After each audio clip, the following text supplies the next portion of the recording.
다 같이 마음과 뜻과 정성을 다해서 새벽 기도해 드리시겠습니다. 사랑하는 자들아, 우리가 서로 사랑하자. 사랑은 하나님께 속한 것이니 사랑하는 자마다 하나님으로부터 나서 하나님을 알고 사랑하지 아니하는 자는 하나님을 알지 못하나니 이는 하나님은 사랑이심이라. 아멘. 찬송가 263장 부르겠습니다. 263장입니다.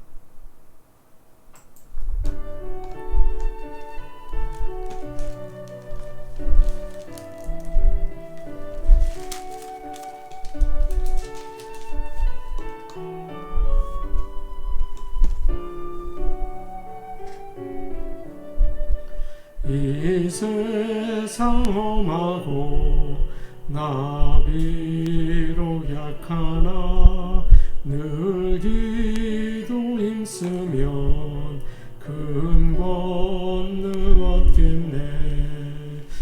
주의 은혜로 대속받아서 비와 같이 붉은 죄 눈같이 이겠네. 주님의 권능은 한없이 크니 돌 같은 내 마음 곧 녹여주소서. 주의 은혜로 대속받아서 비와 같이 붉은 죄 눈같이 이겠네. 내 마음이 약하여 늘 넘어지오니 주 예수 힘주사 굳세게 하소서.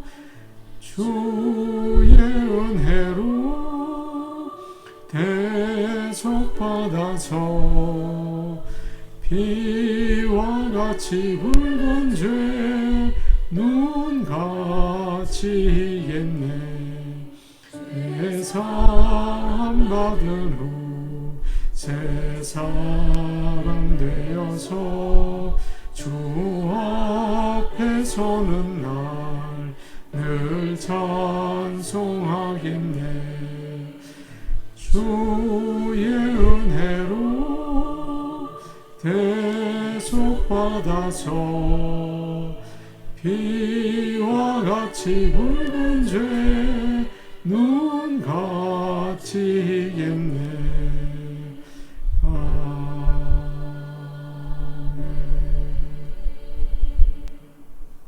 찬송가 265장 부르겠습니다. 265장입니다.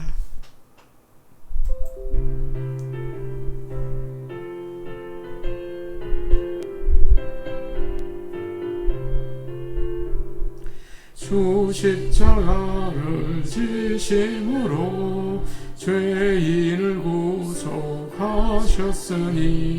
그 피를 보고 믿는 자는 주의 진노 멸하겠네.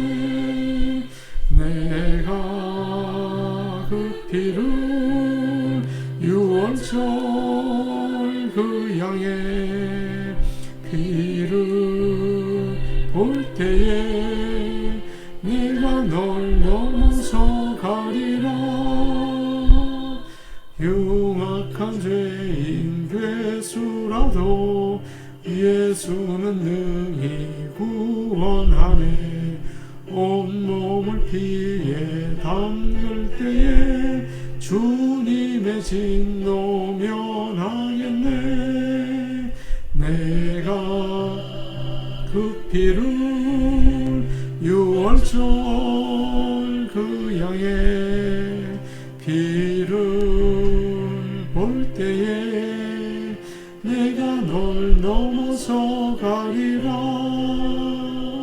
심판할 때에 모든 백성 행한 일대로 보응받네. 주님의 피로 죄 씻으면 주님의 진노 면하겠네. 내가 그 피로 6월절 그 양의 피를 볼 때에 내가 널 넘어서 가리라. 구주의 사랑 크신 은혜 보혈의 능력 의지하세. 심판의 불이 내릴 때에 주님의 진노 면하겠네. 내가 그 피를 6월절 그 양의 피를 볼 때에 내가 널 넘어서 가리라. 하나님 말씀 같이 보시겠습니다. 오늘 아침 우리에게 주시는 말씀은 히브리서 9장 1절에서 10절 말씀입니다. 히브리서 9장 1절에서 10절 말씀입니다.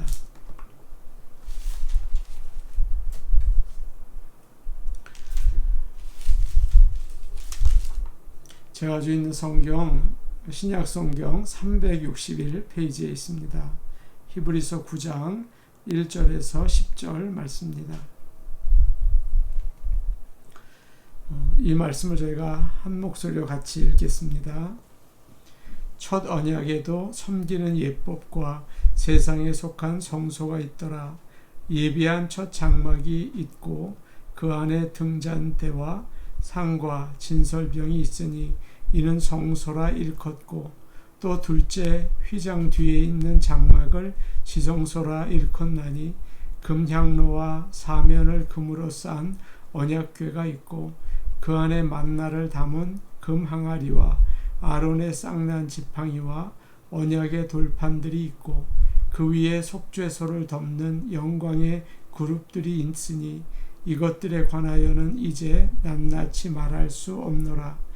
이 모든 것을 이같이 예비하였으니 제사장들이 항상 첫 장막에 들어가 섬기는 예식을 행하고, 오직 둘째 장막은 대제사장이 홀로 1년에 한 번 들어가되 자기와 백성의 허물을 위하여 드리는 피 없이는 아니하나니, 성령이 이로써 보이신 것은 첫 장막이 서 있을 동안에는 성소에 들어가는 길이 아직 나타나지 아니한 것이라.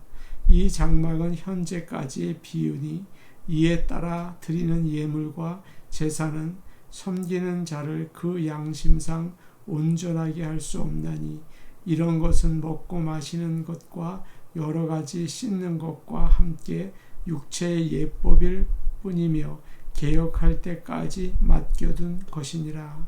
아멘.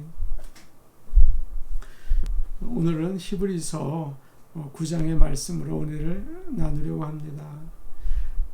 히브리서는 유대인으로 그리스도인이 된 자들에게 경고를 하는 말씀이라고 이야기를 드렸습니다.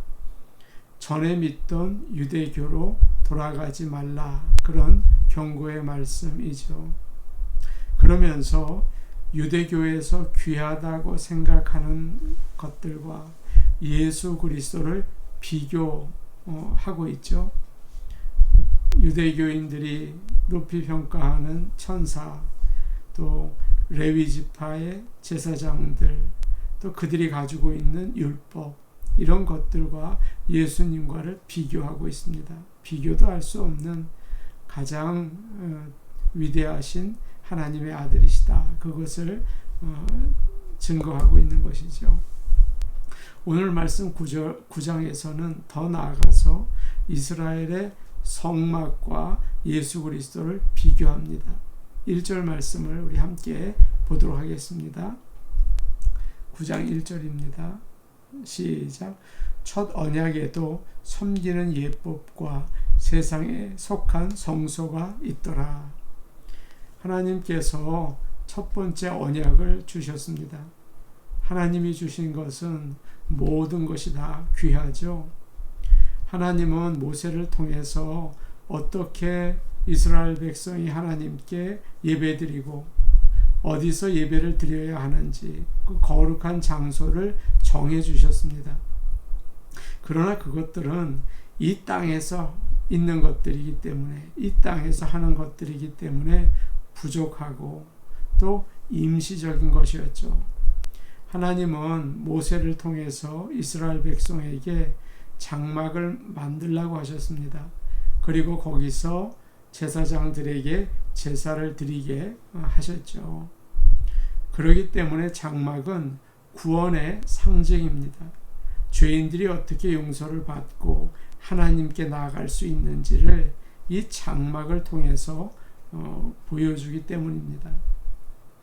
보석 상자가 있습니다. 그 안에 아주 귀중한 물건들이 들어있죠. 어떤 게 들어있을까요? 금이나 은이나 보석이 있을 것이고 돈도 들어있을 것입니다. 또 중요한 편지라든지 사진, 반지, 서류, 은행 통장 이런 것도 있을 수 있겠죠. 이스라엘 백성들에게도 그런 것이 있었습니다. 그들은 아주 평범해 보이는 텐트를 만들었습니다.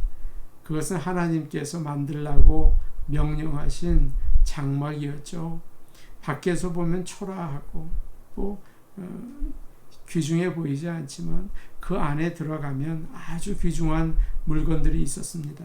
그것들을 통해서 하나님을 만날 수 있었습니다. 2절 말씀을 우리 함께 보겠습니다. 예비한 첫 장막이 있고 그 안에 등잔대와 상과 진설병이 있으니 이는 성소라 일컫고. 이제 첫 장막에 대한 설명이 나옵니다. 성경에서 말씀을 보면 창조에 대해서는 2장밖에 나오지 않습니다. 그러나 장막에 대한 말씀은 50장이나 나와 있죠. 그렇게 자세히 설명을 합니다. 왜 그렇게 중요할까요? 왜냐하면 장막은 예수 그리스도를 상징하기 때문입니다. 장막은 3곳으로 나뉘어져 있습니다. 먼저는 장막들입니다. 하나님께서는 세마포로 아주 가는 못이죠. 그것으로 휘장을 둘러서 직사각형의 큰 뜰을 만들라고 하셨습니다. 가로가 50m, 세로가 25m예요. 아주 큰 뜰이죠. 거기에는 동쪽에 문이 나 있었습니다. 그 문이 장막으로 들어가는 유일한 그런 길이었습니다. 하나님께 나아가는 유일한 문이죠. 사람이 만든 것이 아니고 하나님께서 만들라고 하셨습니다. 그 문이 바로 예수 그리스도를 상징합니다. 주님도 그렇게 말씀하셨습니다. 나는 길이다. 나는 문이다. 그렇게 말씀하셨죠. 그 장막 뜰에는 오늘 말씀에는 나와 있지 않아요. 그러나 노수로 만든 번제단과 제사장들이 손을 씻는 물두멍이 있었습니다. 짐승을 잡아서 번제단에서 그 불로 태워서 제사를 드렸죠. 그것도 예수 그리스도를 상징하는 것입니다. 그 제물을 매번 드려야 할 정도로 불완전했지만 예수님은 단 한 번에 십자가에서 돌아가심으로 완전한 제물이 되셨죠. 그 뜰 안에 텐트가 하나 있는데 그 텐트가 바로 장막입니다. 직사각형 모양입니다. 이 텐트는 2 부분으로 나뉘어져 있습니다. 들어가서 가장 먼저 나오는 곳이 성소이죠. 그 텐트의 3분의 2를 차지합니다. 거기에 무엇이 있습니까? 2절을 보니까 이런 말씀이 있죠. 그 안에 등잔대와 상과 진설병이 있으니 이는 성소라 일컫고 라고 되어 있습니다. 그곳은 성소인데 거기에는 7개의 촛대가 붙어있는 등대가 있었습니다. 제사장들은 아침 저녁으로 거기에 기름을 부었죠. 그래서 불이 꺼지지 않고 계속 타게 했습니다. 그 불은 하나님의 임재를 상징했습니다. 예수님께서 이렇게 말씀하신 적이 있습니다. 내가 세상에 있는 동안 세상의 빛이로다. 세상은 어둡죠. 죄가 많죠. 그러나 예수님은 어두운 세상에서 우리를 생명으로 인도하시는 빛이 되십니다. 예전에 장막에서 깜빡이던 그 빛이 아니고 영원히 우리를 하나님께로 인도하시는 빛이 되시는 거죠. 다음에 성소에 있는 것은 상과 진설병입니다. 제사장들은 안식일마다 상 위에 12개의 떡을 올려놓았습니다. 하나님께서 이스라엘 12지파에게 모두 일용할 양식을 주신다는 뜻이죠. 마치 우리가 주일에 모여서 말씀을 듣고 한 주를 지내는 것과 같아요. 일주일이 지난 떡은 제사장들이 다 먹었습니다. 예수님께서는 그렇게 말씀하신 적이 있습니다. 내가 곧 생명의 떡이니 내게 오는 자는 결코 줄이지 않을 것이다. 예수님은 우리에게 생명의 떡이십니다.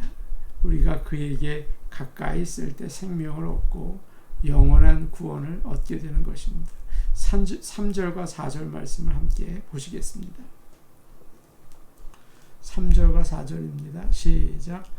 또 둘째 휘장 뒤에 있는 장막을 지성소라 일컫나니 금향로와 사면을 금으로 싼 언약궤가 있고 그 안에 만나를 담은 금항아리와 아론의 쌍난 지팡이와 언약의 돌판들이 있고, 성소가 이제 끝나는 그 지점에 두꺼운 커튼이 내려져 있었습니다. 그 뒤에 그 장막의 3분의 1 정도 되는 방이 있었는데 그것을 지성소라 이렇게 부르죠. 하나님께서는 두꺼운 휘장으로 가려진 어두운 방에 계시겠다고 말씀하셨습니다. 하나님이 계시는 곳이죠. 그것은 아무나 들어갈 수가 없었습니다. 1년에 한 번 속죄일날 대제사장만이 들어갈 수 있었죠. 사실 금향로는, 오늘 말씀에 나오는 금향로는 휘장 바로 앞에 성소에 있었습니다. 우리말로 금향로라고 하니까 무슨 항아리 모양처럼 생겼다 이렇게 생각하기 쉽죠. 그러나 그것은 불을 담은 네모 반듯한 정사각형 모양의 단이었어요. 거기에 향을 피우는 것이죠. 향은 여러분이 아시는 것처럼 믿는 자들의 기도를 상징합니다. 제사장들은 매일 아침 그리고 저녁에 성소에 들어가서 등대에 기름을 부어서 계속 불이 타게 하고, 그리고 이 향로에 향을 넣어서 향이 피어오르게 했죠. 그 향의 연기가 지성소를 가득 덮었어요. 이 향은 기도를 상징합니다. 아침 저녁으로 기도의 향이 하나님께 올라가야 할 줄로 믿습니다. 이 아침에 우리가 하나님께 기도해야 할 것입니다. 성도들이 서로를 위해서 기도하는, 중보하는 것도 참 중요하죠. 그러나 우리가 하나님의 임재 가운데 있을 수 있는 것은 예수님이 우리를 위해서 중보하시기 때문이죠. 이와 같이 제사장들은 성소에서 이런 상징적인 물건들을 가지고 제사를 드렸죠. 그러나 하나님이 계시는 지성소에는 들어가지 못했다고요. 백성들의 죄를 그 하나님 앞에 마음껏 내놓지 못했던 것이죠.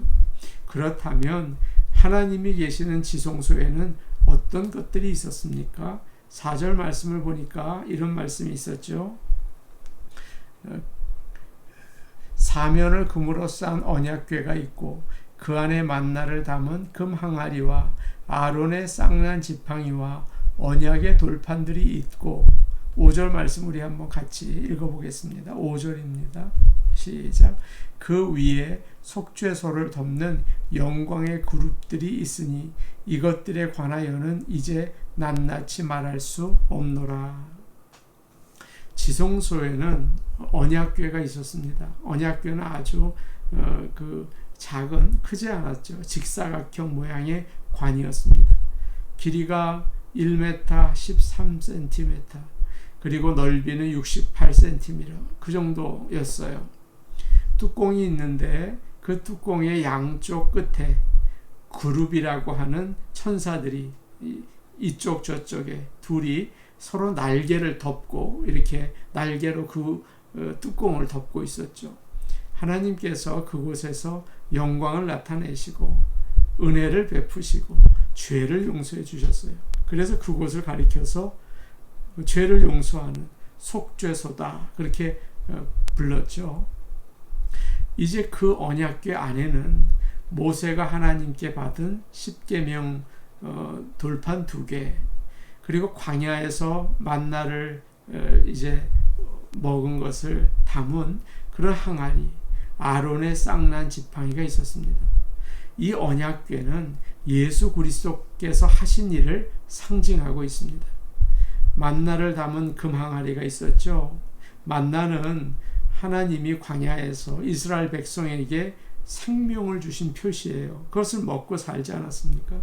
그러나 그들은 그것을 먹고 잠깐 살다가 죽었습니다. 불완전했죠. 그러나 예수님은 어땠습니까? 영원한 생명을 주시죠. 우리 주님은 영원한 생명을 주시는 떡이십니다. 아론의 쌍난 지팡이는 뭘까요? 하나님께서 아론을 통해서만 이스라엘 백성과 만나 주시겠다는 표시예요. 그래서 그가 준비한 막대기에 싹이 나게 해 주시지 않았습니까? 그러나 아론의 제사장들은 하나님이 계시는 휘장 안으로 마음대로 들어가지 못했습니다. 하나님께 자신도 가까이 나가기가 어려웠습니다. 그러나 예수님은 어떠십니까? 휘장을 둘러 찢으시고 그리로 먼저 나가시고 우리를 인도하신 분이십니다. 언약의 돌판에 새겨진 말씀이 그 언약궤 안에 있었죠. 이스라엘 백성들은 그것을 다 지킬 수가 없었어요. 그저 내가 그것을 지킬 수 없구나, 죄가 있구나, 그것만 깨닫게 되었죠. 그러나 예수님은 언약의 돌판에 기록된 것을 다 이루셨습니다. 그리고 마지막에는 그의 피로 우리의 죄를 다 씻어 주셨습니다. 예수 그리스도만이 우리를 완전히 하나님께로 인도하시는 참된 장막이시고 언약궤이신 것을 믿으시기를 바랍니다. 마지막으로 6절과 7절을 우리 함께 읽겠습니다. 6절과 7절입니다. 시작.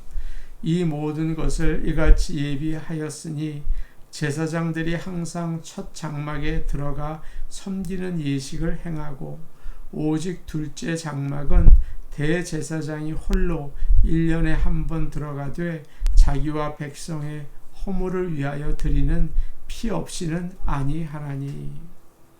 옛 장막에서는 제사장들이 거룩한 물건들과 또 규칙들을 통해서 간접적으로 하나님을 만났죠. 죄가 완전히 용서되지 않았어요. 그러나 새 언약의 대제사장 되시는 예수님께서는 옛 언약이 하지 못한 것을 하셨습니다. 십자가에서 그의 피로 우리의 죄를 다 용서해 주셨죠. 그래서 성전의 휘장이 둘로 찢어지지 않았습니까? 지성소로 가는 길이 활짝 열려진 거예요. 그리스도의 보배로운 피로 우리는 하나님의 자녀가 되었습니다. 두려움 없이 그의 앞에 나가게 되었습니다. 우리는 지금 어떻게 예배를 드리고 있습니까? 어느 장막에 가서 예배를 드립니까? 성소에 가서 예배를 드립니까?